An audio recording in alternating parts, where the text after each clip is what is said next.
welcome to Everything Fear. Today I'm going to be looking at my top 5 horror movies from the year 1984.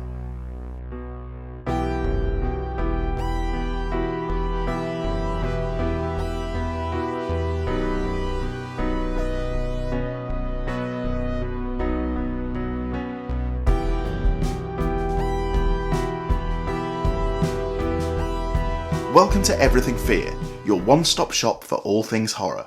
I'm Kit Tinsley, I'm a horror author, film academic and general horror geek. If you enjoy this video, if you could please subscribe, give us a like and maybe tickle that bell icon to be notified when we upload future content, that would be great, thank you. So today is episode 7 in our series A Life in Horror. In this series I go through my top 5 horror movies of every year that I've been alive. And today it's the turn of 1984, the year that Ghostbusters came out. Number 5, Night of the Comet.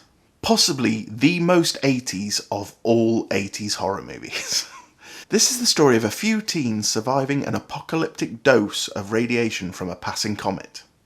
Most people have died, others have become zombies. Not the mindless kind you see in other horror movies, no, these are intelligent and dangerous. They're able to talk, use weapons, think and plan.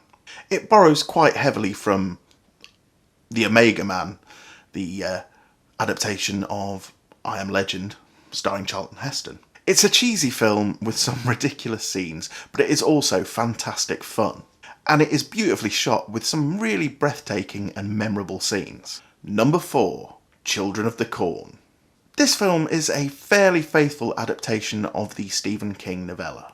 It's an interesting idea, a town where the kids have killed all of the adults and now serve some pagan corn god. They're led by a strange child preacher. It really takes the monstrous child concept to a whole new level. When a young couple end up stranded in the town, they must fight their way to survive and free the children from the evil that they serve.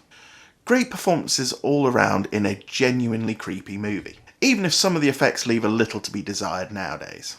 The film spawned a seemingly unending franchise that never really managed to recapture the strength of that first movie. Number 3, The Company of Wolves. Based on the work of author Angela Carter, who excelled in magic realism and retelling classic fairy tales. The central story of the film is a reworking of the Little Red Riding Hood story. The film takes the sexual warning of don't talk to strangers that is inherent within that story and pushes it to the forefront. The film also features stories that warn of the nature of wolves. The werewolf transformations in this movie are really interesting, with the werewolves actually coming out of the mouths of the humans they come from. I don't think this had been seen prior to this. The film is one of my favourite artier werewolf movies and is part of my list of the top 10 werewolf movies of all time. I'll put a link to that video up here. Number 2, Gremlins. The film that really started the whole little creature craze of the 1980s that would lead to films such as Critters, The Gate and so many more. This is a Christmas movie, a comedy and a horror movie all in one. The story of a town overrun by a marauding army of little monsters. It's campy and full of silliness, but also some genuinely creepy moments. The look of the Gremlins remains a masterpiece of creature design. Though the film led to lots of imitators throughout the 80s and beyond, I don't think this original film has ever been bettered. Number 1, A Nightmare on Elm Street. As I've mentioned in several of my videos, A Nightmare on Elm Street is my favourite horror movie of all time. My eldest son is even named Freddy after Mr. Krueger. A film with a truly original and utterly terrifying premise. Everyone has to sleep. It's a complete biological necessity.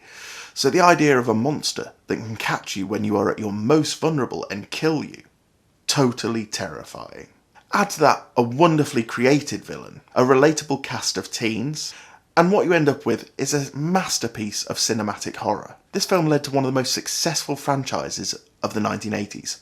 Although, let's be honest, the quality was kind of up and down throughout the rest of the franchise. If you're interested, I did a video ranking the entire Nightmare on Elm Street franchise. I'll put a link to that down in the comments. So, that was my personal top 5 horror movies of 1984. Is there anything I missed? What would you put in your top 5? Let me know in the comments down below. And until next time, stay scared and stay tuned.